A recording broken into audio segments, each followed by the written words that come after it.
Welcome, deep divers, to another journey into knowledge. Today, we're really diving deep into the world of writing, specifically how to become a more fulfilled and empowered writer. That sounds fantastic. What's our guide today? We're using a phenomenal resource from RWG Publishing. It's called The Writer's Workshop, Tools and Tips for Aspiring Authors by Bill Vincent. Ah, Bill Vincent. Good choice. Yeah, and our mission here, for you listening, is to pull out the most important, really actionable insights from this guide. We're aiming to give you a path to becoming, well, a better, more confident, and truly fulfilled author. And what's great about Vincent's approach right from the start is how refreshing it is. He frames writing as a craft you can actually learn. It's not some, mystical gift only a few people have. Exactly, not just for the gifted few. Right. He presents it as this journey of discovery. You're finding stories, yes, but also finding yourself. It can be about healing, grieving, accepting things, even strengthening yourself. The whole book really tries to create this positive space for that kind of growth. Right. That's such a great way to start, isn't it? It makes writing feel accessible, maybe. Yeah. Like something anyone can try. Yeah. Is that learnable craft idea the biggest hurdle you see for new writers? That mindset shift? Oh, absolutely. So many people get stuck thinking, oh, I don't have it, or whatever it is, that Yeah. innate talent thing. Right. But Vincent shows, look, like playing an instrument or painting, writing gets better the more you actually do it. The workshop specifically helps you build, strong characters, rich settings, understand short story structure, the nuts and bolts. The goal, he says, is to stretch the parameters of your writing into realms you never thought possible and help you fulfill your own promise as a writer. It really is about building skills step by step. And I like that it doesn't ignore the tough parts. Yeah. Vincent acknowledges those false starts, the characters feeling thin, the dialogue just falling flat, Yeah. and things we all face. Yeah, he positions writing as this complex challenge, but one with huge rewards, both personally and creatively. Okay. It's beautifully put as a tool for discovery, both self and world. Think about that. You're not just making up a story, you're exploring your own thoughts, your feelings, and the world out there. He calls it a way of healing, grieving, accepting, admitting, strengthening, and embracing. It taps into why a lot of us write in the first place, doesn't it? It's deeper than just plot. That's really profound. It sets the stage for how to approach it. So once you've got that mindset, what's the first practical step Vincent recommends? Where do you actually begin? Well, he starts with understanding the writing process itself. And the very first thing, choose a topic you genuinely enjoy, like really love. Okay, that sounds simple, but... But he emphasizes it's key to avoiding unnecessary suffering. If your heart's not in it, that struggle shows up in the writing. And believe me, the reader feels it. Passion first, then. Yeah. Got it. And within that process, he highlights two main concepts. Yes. First is total focus. He actually uses his own book, The Writer's Workshop, as an example. It has a clear goal. Guide beginners, your whole piece needs that same kind of consistent focus on its purpose. Right. Second is prescribed length structure. Basically, know the shape you're aiming for from the start. Is it a short story? A novel? Having those boundaries early on stops you from just wandering aimlessly. Okay, structure. But, the part that really jumped out at me, and Vincent really emphasizes it, is routine. Why is that so much more than just, like, putting time on a calendar? Oh, it's way more. Because routine, as the book explains, goes much deeper into your writer's core. It's not just about habit. It actively fights procrastination. It builds discipline, yeah. But it also brings this essential stability to your creative life. Stability. Vincent calls it the wellspring from which your unique creative voice will attempt to illustrate whatever it is you feel, whatever it is you see. It's fascinating. He calls it the breathing space between vision and book. Breathing space between vision and book. I love that. Yeah. That consistency, just showing up, it creates the space for inspiration. You don't wait for the muse. You build her a place to hang out. It's almost backward from how people think about creativity, isn't it? The discipline actually invites the ideas. Totally flips the script for writers waiting for that lightning bolt. And the advice is pretty direct. Practice daily, 6 or 7 days a week. Right. He argues that the writers who produce regularly are least likely to suffer from writer's block. It's about having that set time, that set place. It encourages clarity, helps new ideas surface. Okay, so mindset, process, routine. That's a solid foundation. Now let's talk gear, the actual tools. Vincent talks about blending the art, the author's personality with the craft, managing the tools. Exactly. And it starts super basic. Good paper, a reliable computer or a tablet, whatever you use, a dedicated workspace if you can manage it. A dedicated space is huge. Isn't it? Plus, books for inspiration, and maybe the trickiest one. Lots and lots of time, pure, undisturbed, and abundant time. That's the gold standard, often the hardest to find. Tell me about it. Then he gets into software, Word, Google Docs, things like that, calls him a comprehensive writing partner. Yeah, always on demand. The key thing, he says, is to experiment. Find what works for you. And understand the difference between, free versions and maybe paid software with more advanced editing tools, plotting checklists, character name generators, that kind of stuff. But here's a really interesting, almost old-school twist he throws in. He suggests aspiring writers use a pencil, not a pen, and specifically not medium soft. A pencil? Yeah. Really? Why? His reasoning is pretty cool. A pencil allows you to easily erase additions and changes while keeping your draft neat and clear. There's a sense of progress, seeing the changes, that you just don't get when you hit backspace on a computer. The thought vanishes without a trace. That's fascinating. It reminds me of art class. Starting with charcoal, it gives you permission to experiment, to make mistakes. It's psychological almost. Exactly. It's a tool for thinking. And it perfectly highlights his main point about tools. They have to facilitate creative flow. He warns that a clumsy pencil or confusing software prohibits these vital images of thought. Your tools need to help, not hinder. They should feel like an extension of your thinking. Well said. Okay, moving from tools to the absolute core of storytelling, characters. Vincent really drives home that an author must understand thoroughly the characters in a book because, as he says, everyone has his own story to tell. You need to get their graces, their quirks, their flaws, what makes them real. This is so crucial. You need those fully drawn, three-dimensional characters for a book to really come alive, to have heart and universal appeal. Readers connect with people. They need characters they can love, empathize with, and root for. Absolutely. A great plot with flat characters just doesn't land. It falls totally flat. You need that human element. It's one thing to say characters need depth, but how do you actually build it? Yeah. Does Vincent offer any maybe surprising ways to get beyond just lifting traits? How do you find that spark? He does. He talks about balancing exterior sketches and interior monologues, but with interior priority. It's what's going on inside them, those well-kept secrets that get revealed, that builds the real tension and connection. It's like peeling an onion, right? The deeper layers are what matter. Interior priority. Yeah. I like that.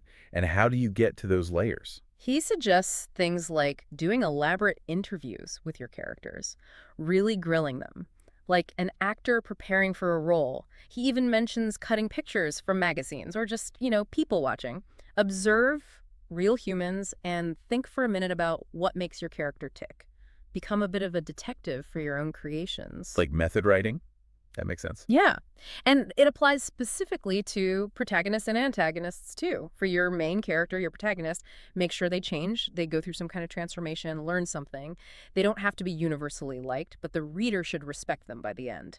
And, crucially, give them a real personal stake in the plot. It has to matter to them. Right. The stakes need to be personal, and the antagonist, often overlooked, but so important. Definitely.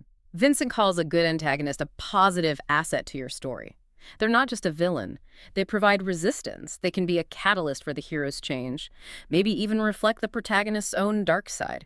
Keep them sharp and recognizable, he says. And let them change, too, just like the hero. A good antagonist tells you a lot about your protagonist. This is just packed with useful stuff. It really does feel like a workshop. If you're listening and feeling inspired to grab all these tools and tips yourself, you can find Bill Vincent's The Writer's Workshop. Tools and tips for aspiring authors on Amazon right now. We've put the link right there in our show notes for you. It's definitely worth having on the shelf. Okay, let's keep going. We have characters. Now, how do we make them do things? Let's talk plot. Vincent notes that stories can start anywhere.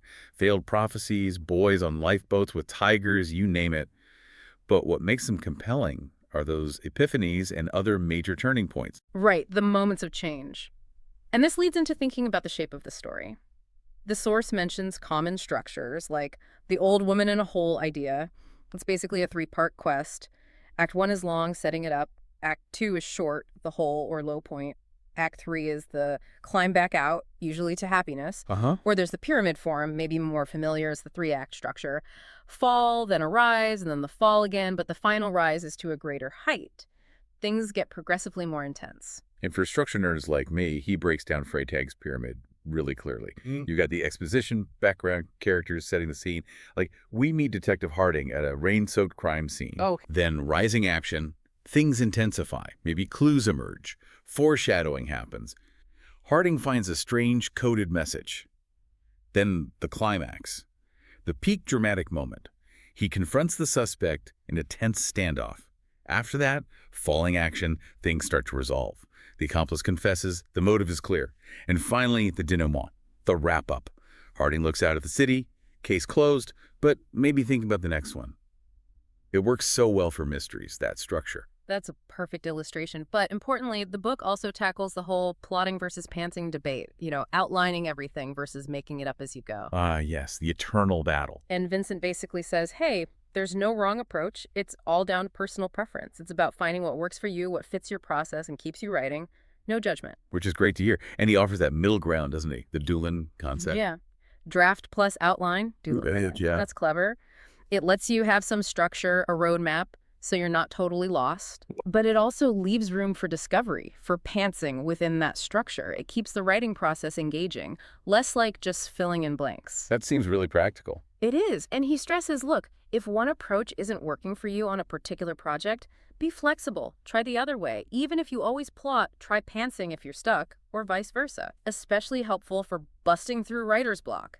Adaptability is key. From the big picture plot to the micro level. Dialogue and voice. This is where skill really shows. Vincent talks about needing a variety of voices, distinct speech patterns. Yeah, getting technical. He advises cutting out pleonasms, those redundant phrases like added bonus when bonus is enough.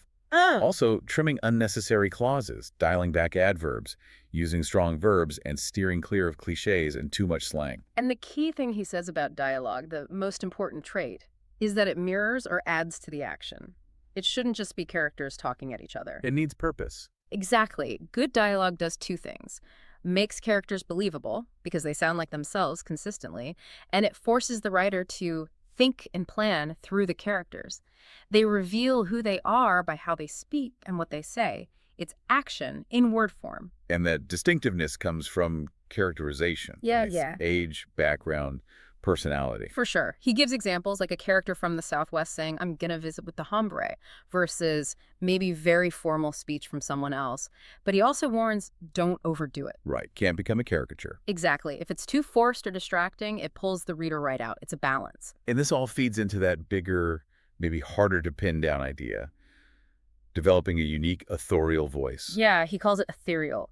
Which feels right. It's not one single thing. It's in your plot choices, your character arcs, the details you focus on, the way you phrase things. It's the combination that makes a story uniquely our own. Your writer fingerprint, sort of. Okay, so you've drafted, you've found the voice. Yeah. Now polishing, making the prose shine. Chapter 7 gets into this. How do you make the writing itself better? Well, for descriptive writing, he suggests maybe in early stages using adverbs of sense, how things sound, smell, feel, and adjectives of color, just to get the scene down vividly in your draft. Like placeholders almost. Sort of, but then there's this other technique, a classic one, imitation of published authors. Ooh, interesting. How does that work? He actually recommends copying passages word for word from writers you admire. By typing it out yourself, you start to absorb their techniques, their sentence structures, their word choices. It's like learning by doing, almost unconsciously. That's a great exercise, like learning guitar by playing covers. And for editing your own work. He offers two really smart strategies. First, reverse outlining. After you have a draft, you go back and write a one-sentence summary for each paragraph. Then you look just at the summaries. Does the logic flow? Are there gaps? Is anything out of order? It gives you that bird's eye view. Clever. Helps you see the structure. Exactly. The other is the symbol method. You use different colored pens or symbols for different issues as you read through. Maybe red for awkward phrasing, blue for repetitive words, a star for something great you want to keep. Mark it all up first, then go back and make the changes systematically. Breaks down that overwhelming feeling of, I have to fix everything. Right. And one key piece of advice for polishing descriptions, while those early adjectives and adverbs help you brainstorm in the final prose, avoid overusing them. Instead, he says, rely on strong action verbs and specific, concrete nouns. Show don't tell, basically. Pretty much. Use Snow White's castle instead of just a tourist attraction. Precision. Impact. Make every word count. Okay, manuscript polished. Next hurdle. The publishing world. Vincent breaks this down too, distinguishing between, the big publishers, smaller ones, and those niche independents focused on specific genres or readers. Which leads right into that big fork in the road, traditional versus self-publishing. The eternal question for modern authors. With traditional, the publisher handles everything: editing, cover design, marketing, distribution. They take on the financial risk. With self-publishing, the author manages all that or hires people to help, so the author takes on the risk and the cost. Different models entirely. But self-publishing has huge upsides, right? Vincent highlights having complete control, creative, timing, distribution rights. Your book can be out instantly. Relatively instantly, yeah. And it can even lead to future publishing contracts if it does well. Authors generally make more money per copy, and for many, it's just that crucial validation of their work. It's empowering. It definitely can be. But if you are aiming for traditional, especially the larger houses, you need to understand query letters and manuscript submission. The dreaded query letter. Yep.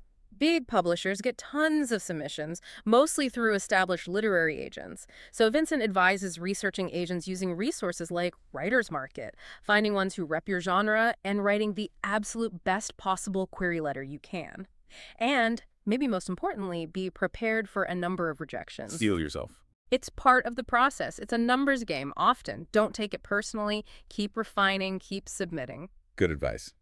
So, whether traditional or self-published, you need readers.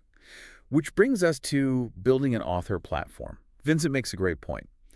You don't just want followers, you want to convert them into readers. Right. It's about connection, not just numbers. He lists the usual social networks, Facebook, Twitter, LinkedIn, etc., but warns, don't try to be everywhere. Yeah, that sounds exhausting. It is. Choose what feels appropriate for some writers, and crucially, his advice is only do what is fun as a writer.